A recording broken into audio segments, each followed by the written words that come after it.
Louvado seja nosso Senhor Jesus Cristo. Para sempre seja louvado. E nós temos o lema: glória divina e trina ternura. Glória a Deus que a todos nos cura. Meus queridos fiéis aqui do Santuário da Tapera, meus queridos tremureiros, eu tinha preparado hoje um sermão sobre a Anunciação. O Verbo se fez carne, algo de... Mas depois eu pensei, não, vamos ver outra conclusão de tudo isso. Todos aqueles que ao longo de 2000 anos de história se encarnaram, o Verbo se fez carne, mas ao longo da história tem muita gente que se encarnou, quer dizer, se tornou, como os evangelizados, eram doentes, eram leprosos, tinham trabalhos pesados. Então eu pensei em partilhar com vocês vidas de grandes santos que nós não conhecemos. Bem, vamos começar com São Damião. Ele era missionário e quando soube de uma ilha, que era chamada Ilha Maldita, vocês vão ver o filme, viu, jovens? Vão ver o filme, A Ilha Maldita. Padre Damião ia uma vez por mês, mas com todas aquelas cautelas aos leprosos, e um dia decidiu e foi morar lá junto com os leprosos. Até o bispo diz: não, mas cuidado, que cuidado? Ele viveu com os leprosos, até que um dia ficou leproso, e lá na igreja declarou: nós leprosos. Ele também era leproso, e morreu leproso, e morreu, o rosto dele era uma chaga só, e estas fotografias deram uma volta do mundo. Cientistas estudaram o problema da lepra e encontraram o remédio. Aí todo mundo depois dizia: nas suas chagas fomos curados. Ele não ficou curado, remédio não tinha ainda sido encontrado, mas ele deu a vida. Mas tem muitos exemplos. São João de Deus, ouviram falar? Jovens, escutem estas coisas. João de Deus viu uma casa para dementes pessoas fora da casinha, né? Abandonados. Ele entrou lá: eu quero... Não, você é enfermeiro? Não sou, mas eu quero... E sabe que ele chegou ao cúmulo, se fingiu doente mental, entrou lá dentro e começou a cuidar. O diretor deste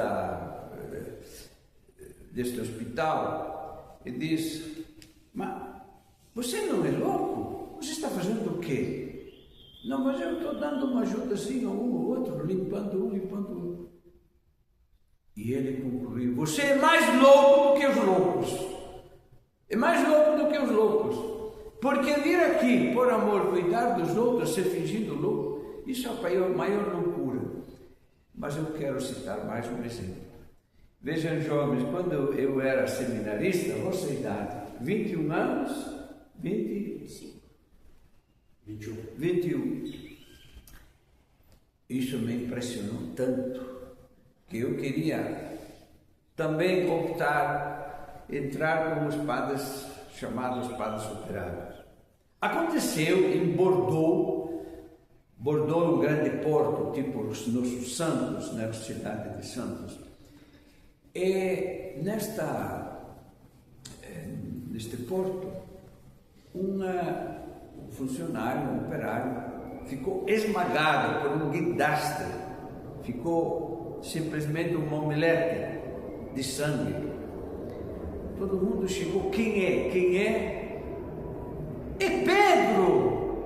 Aí começaram os comentários, diz: pois é, Pedro chegou lá um dia e disse: morreu a tua sogra, eu sou um solteirão, eu não tenho sogra, mas eu vou te ajudar. Deu metade do salário para pagar o inteiro da sogra.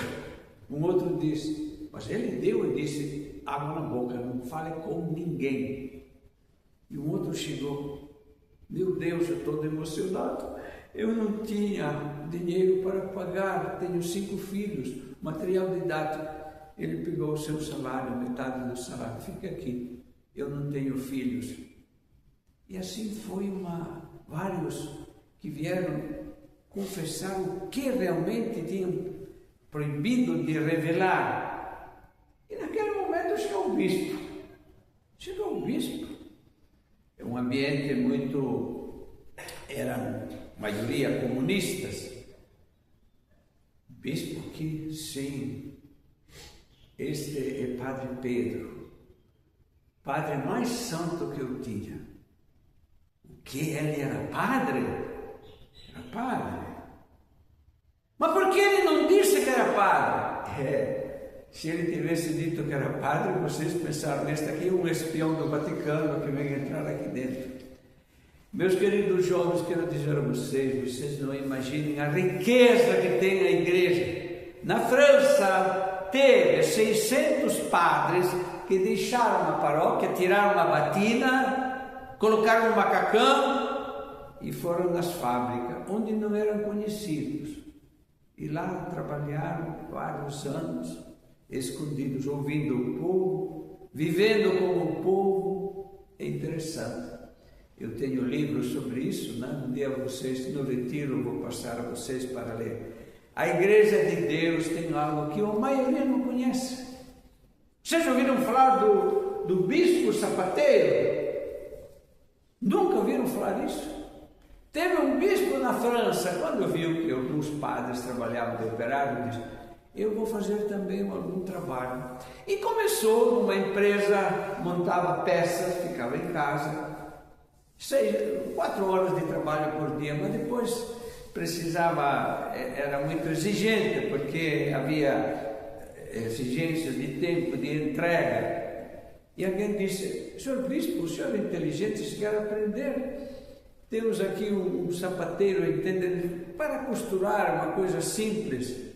E este bispo aprendeu a costurar sapatos, sabe? E aprendeu como bispo, como sapateiro. As matronas, era bispo de Lyon, as matronas, as católicas, disse, mas como é o bispo perdendo tempo? Tem que pregar a palavra de Deus. Ele disse, não, mas já teve um bispo que fez isso. Nunca ouvimos falar isso. Um bispo? Bem, ele não era sapateiro, era marceneiro. Nunca ouvimos falar de um bispo marceneiro. Ouviram por acaso falar de Jesus de Nazaré? Mas ele era o bispo dos bispos, filho de Deus. Vocês estão vendo?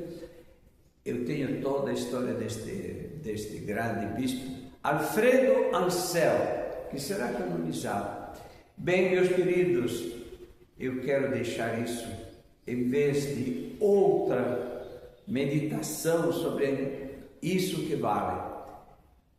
O Verbo se fez carne e habitou entre nós. Deus se fez carne.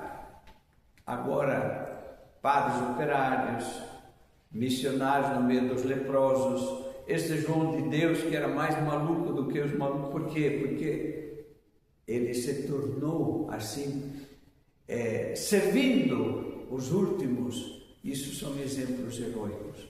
Bem, cada um faça a sua parte. Louvado seja nosso Senhor Jesus Cristo. Para sempre seja louvado.